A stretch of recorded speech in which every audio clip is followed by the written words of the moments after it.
There are also American citizens, many of them in high places, who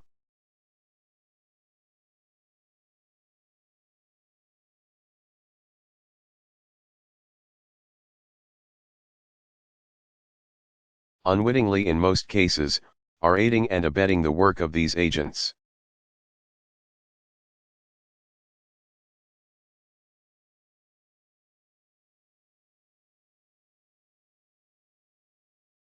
I do not charge these American citizens with being foreign agents.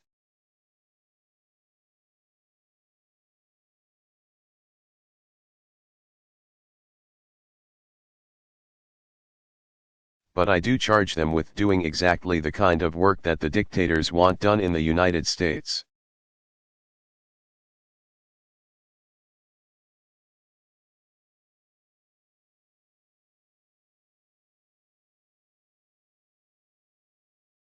These people not only believe that we can save our own skins by shutting our eyes to the fate of other nations.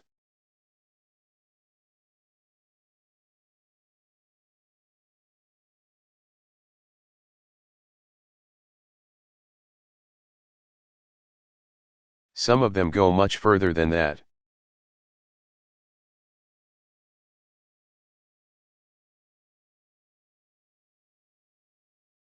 They say that we can and should become the friends and even the partners of the Axis powers.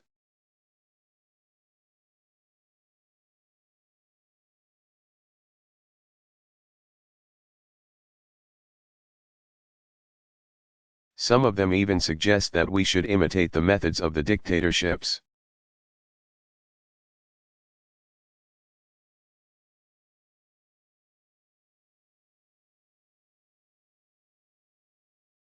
But Americans never can and never will do that.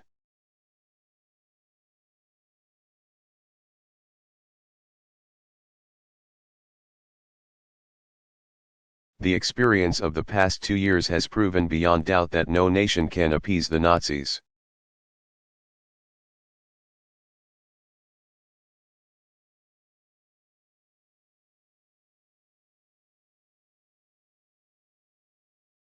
No man can tame a tiger into a kitten by stroking it.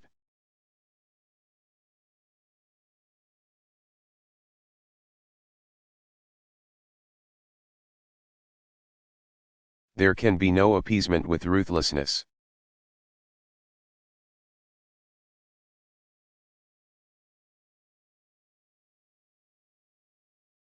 There can be no reasoning with an incendiary bomb.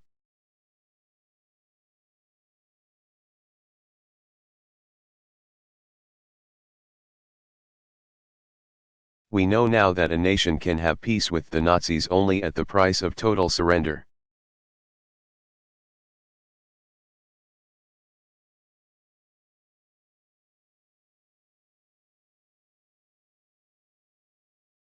Even the people of Italy have been forced to become accomplices of the Nazis.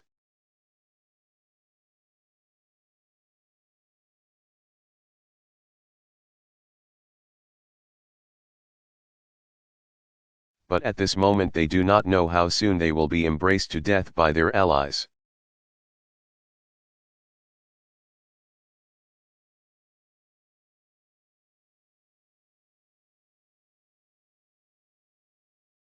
The American appeasers ignore the warning to be found in the fate of Austria.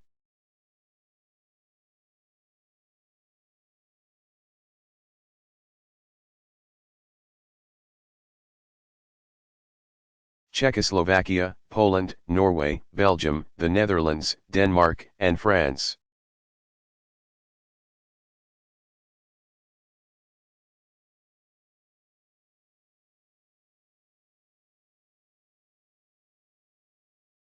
They tell you that the Axis powers are going to win anyway, that all of this bloodshed in the world could be saved.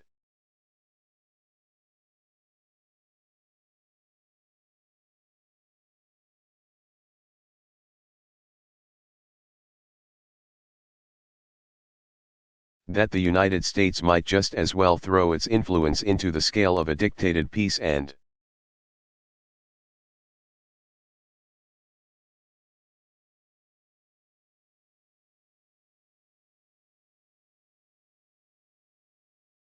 get the best out of it that we can.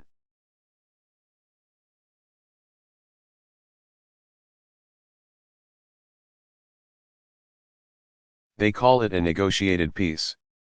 Nonsense. Is it a negotiated peace if a gang of outlaws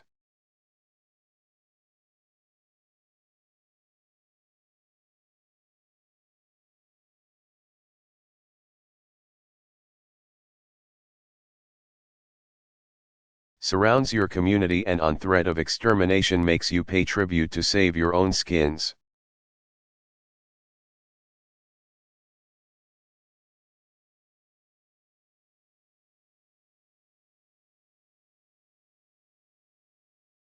For such a dictated peace would be no peace at all.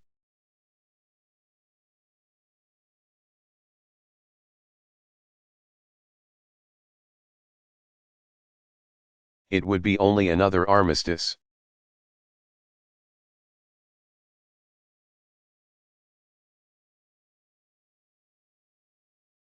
Leading to the most gigantic armament race and the most devastating trade wars in all history.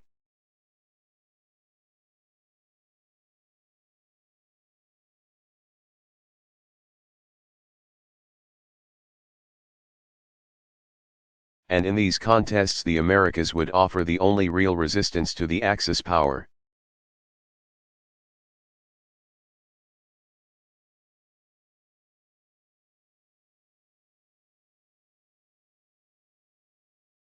With all their vaunted efficiency, with all their parade of pious purpose in this war,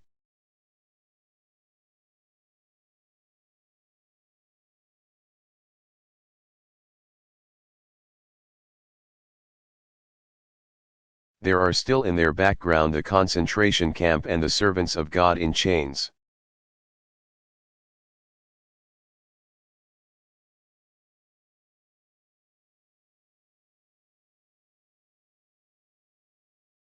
The history of recent years proves that the shootings and the chains and the concentration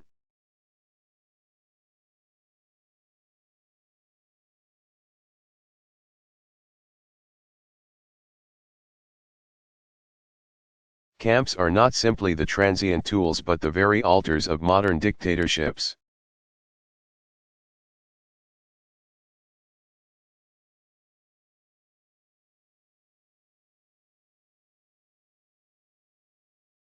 They may talk of a new order in the world.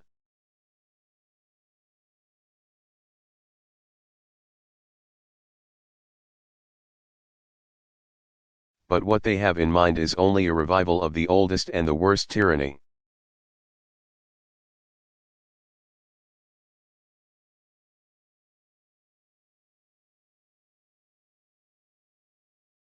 In that there is no liberty, no religion, no hope.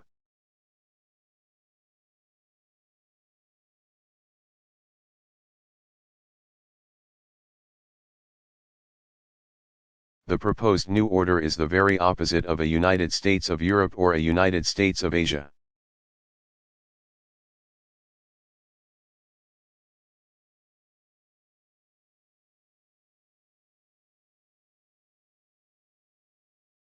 It is not a government based upon the consent of the governed.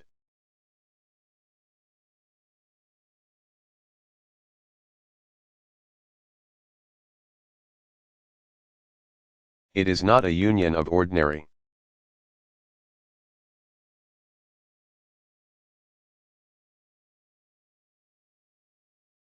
Self-respecting men and women to protect themselves and their freedom and their dignity from oppression.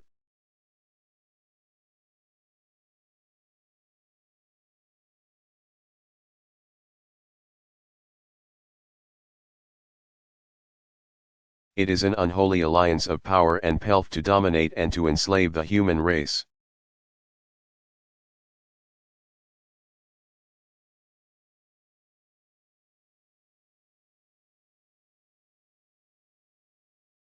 The British people and their allies today are conducting an active war against this unholy alliance.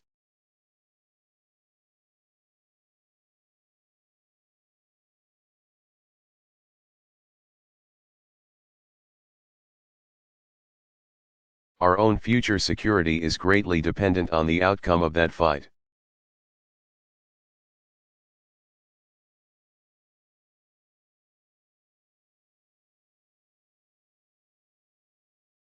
Our ability to keep out of war is going to be affected by that outcome.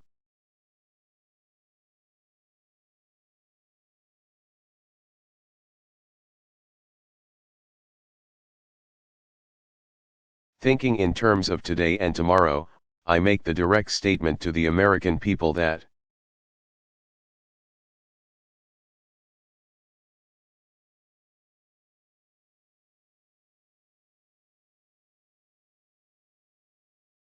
there is far less chance of the United States getting into war if we do all we can now to support the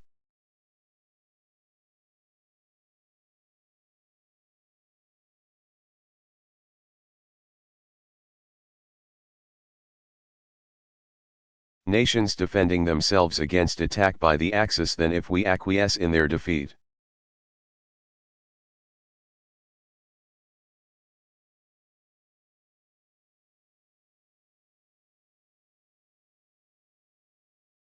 Submit tamely to an Axis victory, and wait our turn to be the object of attack in another war later on.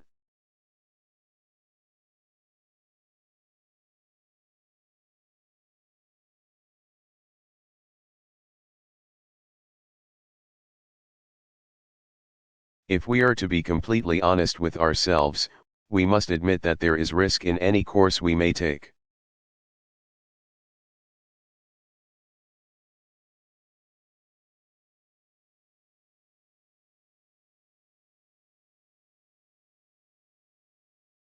But I deeply believe that the great majority of our people agree that the course that I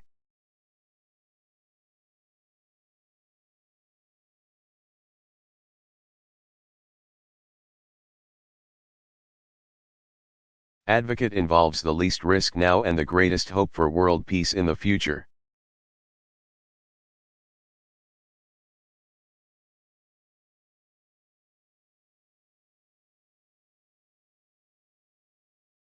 The people of Europe who are defending themselves do not ask us to do their fighting.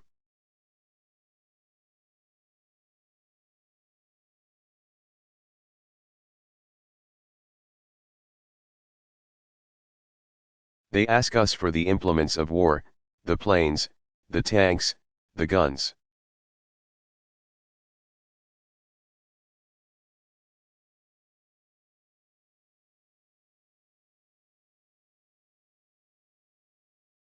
The freighters which will enable them to fight for their liberty and for our security.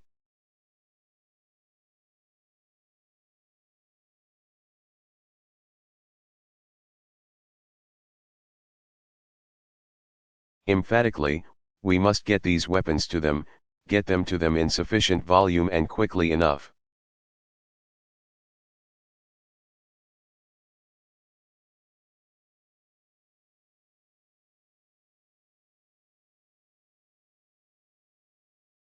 So that we and our children will be saved the agony and suffering of war which others have had to endure.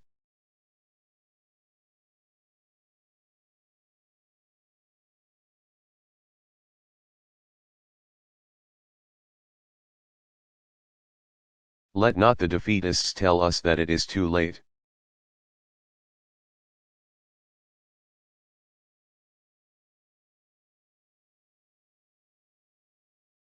It will never be earlier. Tomorrow will be later than today.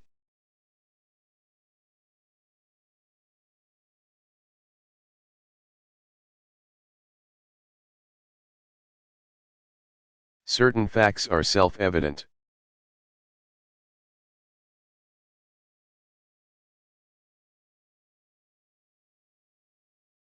In a military sense, Great Britain and the British Empire are today the spearhead of resistance to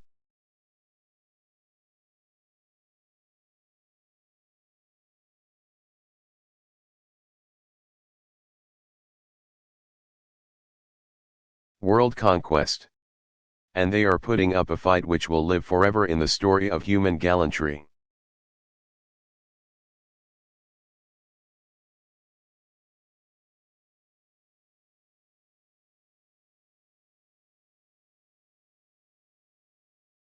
there is no demand for sending an American expeditionary force outside our own borders.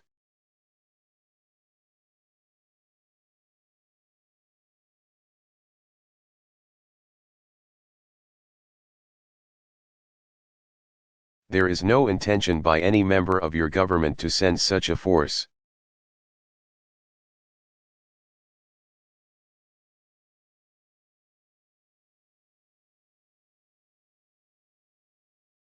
You can therefore, nail any talk about sending armies to Europe as deliberate untruth.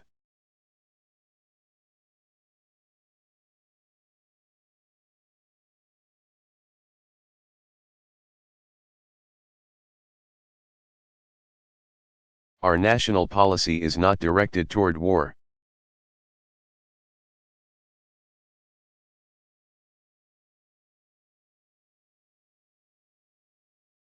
Its sole purpose is to keep war away from our country and away from our people.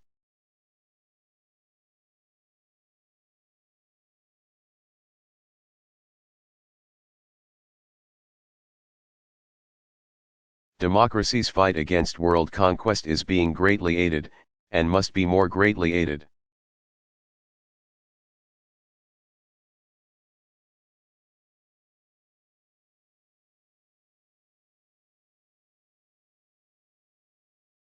By the rearmament of the United States and by sending every ounce and every ton of munitions.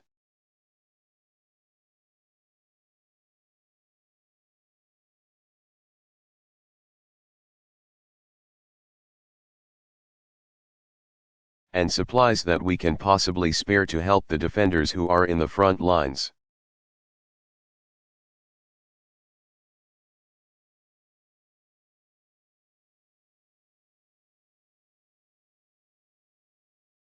And it is no more unneutral for us to do that than it is for Sweden, Russia.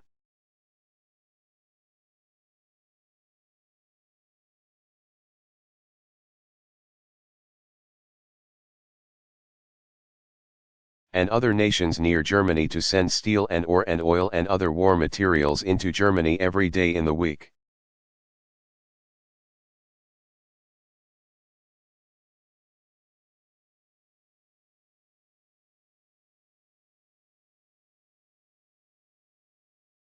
We are planning our own defense with the utmost urgency.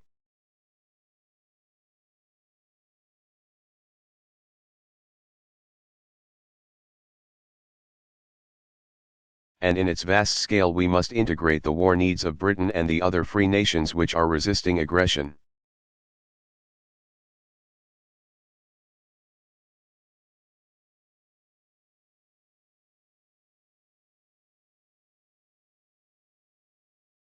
This is not a matter of sentiment or of controversial personal opinion.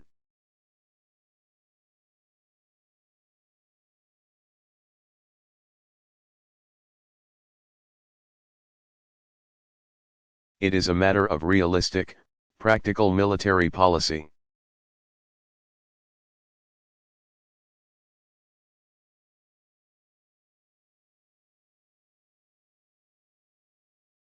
Based on the advice of our military experts who are in close touch with existing warfare.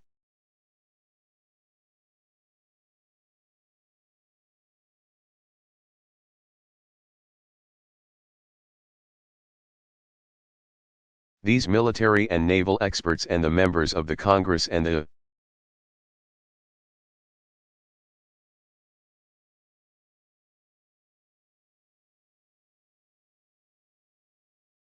administration have a single-minded purpose, the defense of the United States.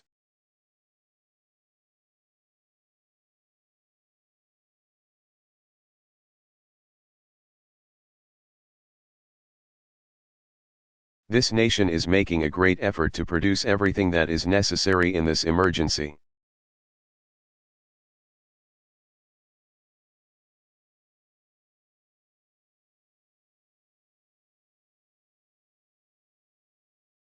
And with all possible speed.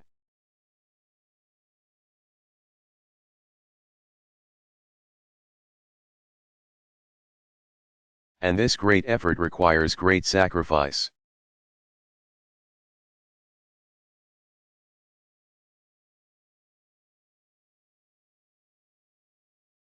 I would ask no one to defend a democracy which in turn would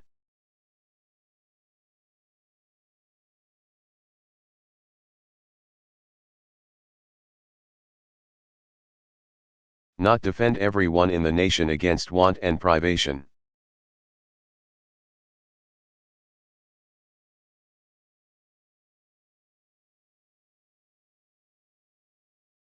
The strength of this nation shall not be diluted by the failure of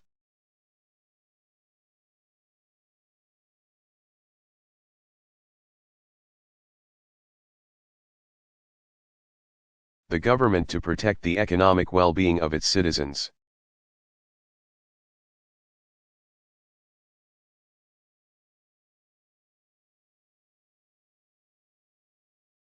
If our capacity to produce is limited by machines,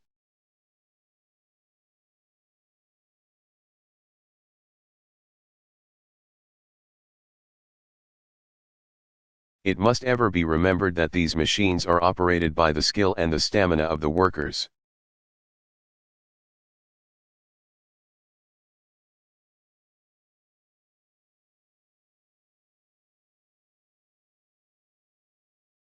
As the government is determined to protect the rights of the workers,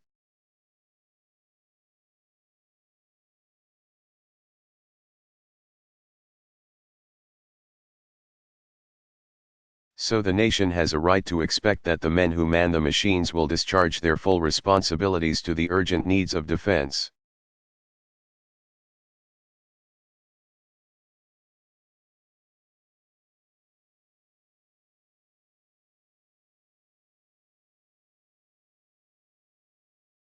The worker possesses the same human dignity and is entitled to the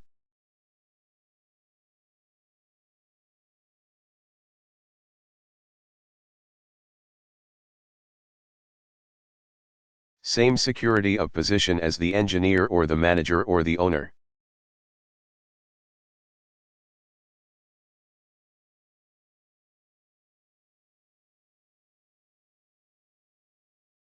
For the workers provide the human power that turns out the destroyers, and the planes, and the tanks.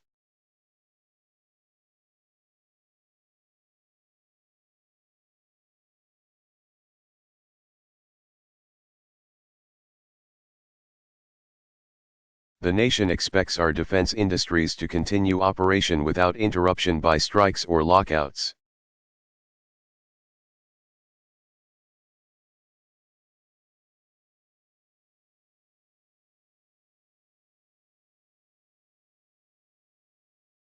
It expects and insists that management and workers will reconcile their differences by voluntary or legal means.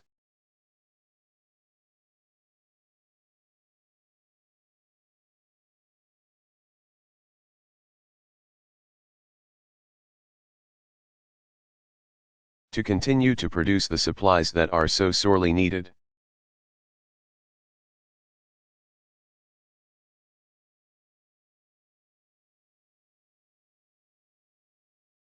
And on the economic side of our great defense program, we are, as you know,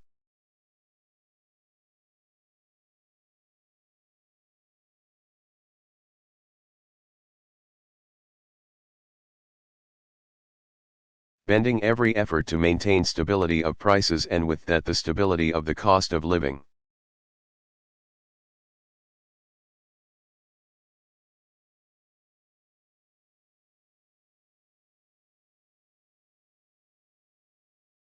Nine days ago I announced the setting up of a more effective organization.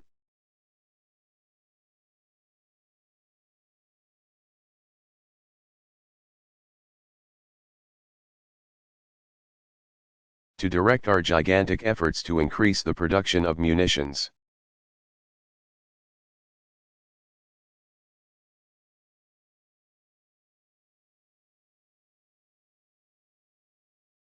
The appropriation of vast sums of money and a well-coordinated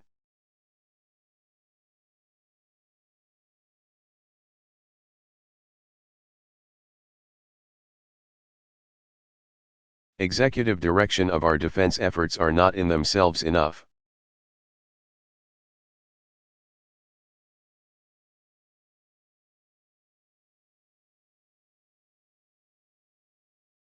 guns, planes, ships, and many other things have to be built in the factories and the arsenals of America.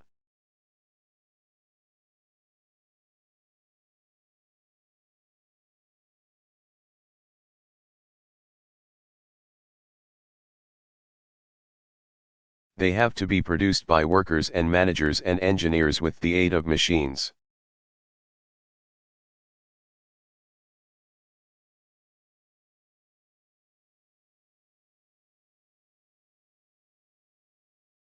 Which in turn have to be built by hundreds of thousands of workers throughout the land.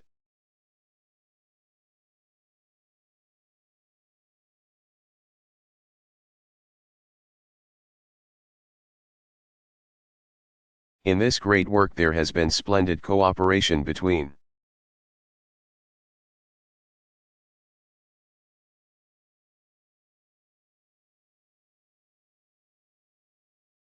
the government and industry and labor. And I am very thankful.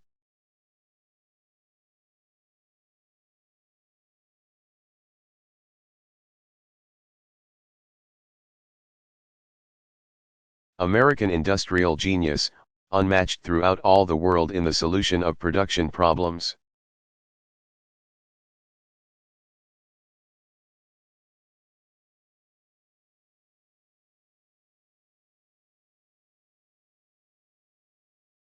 Has been called upon to bring its resources and its talents into action.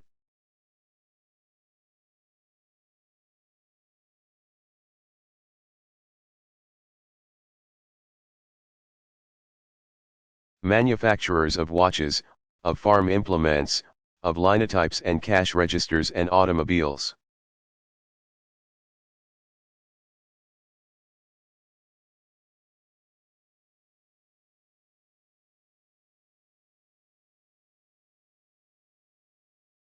And sewing machines and lawn mowers and locomotives.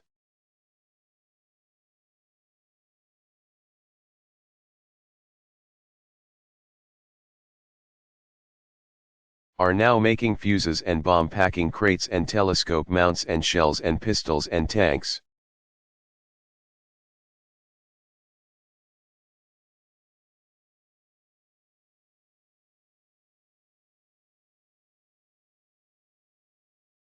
But all of our present efforts are not enough.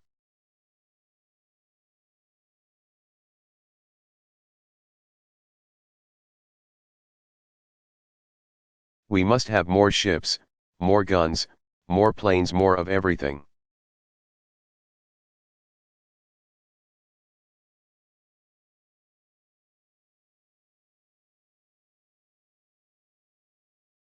And this can be accomplished only if we discard the notion of business as usual.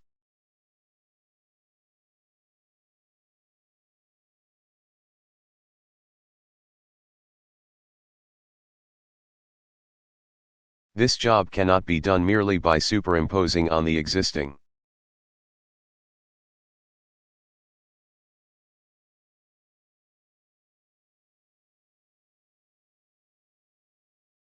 Productive facilities, the added requirements of the nation for defense.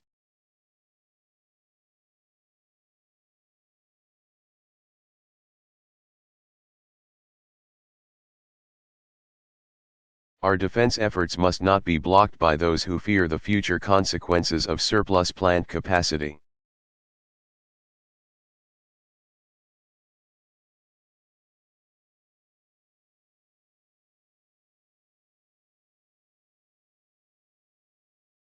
The possible consequences of failure of our defense efforts now are much more to be feared.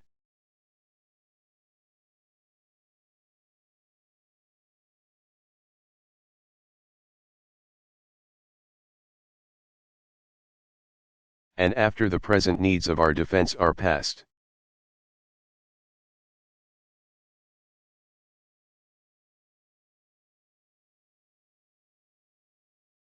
a proper handling of the country's peacetime needs will require all of the new productive capacity, if not still more.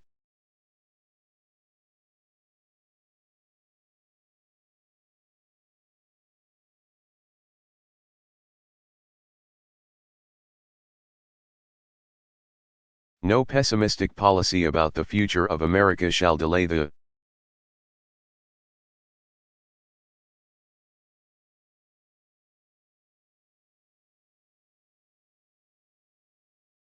immediate expansion of those industries essential to defense. We need them.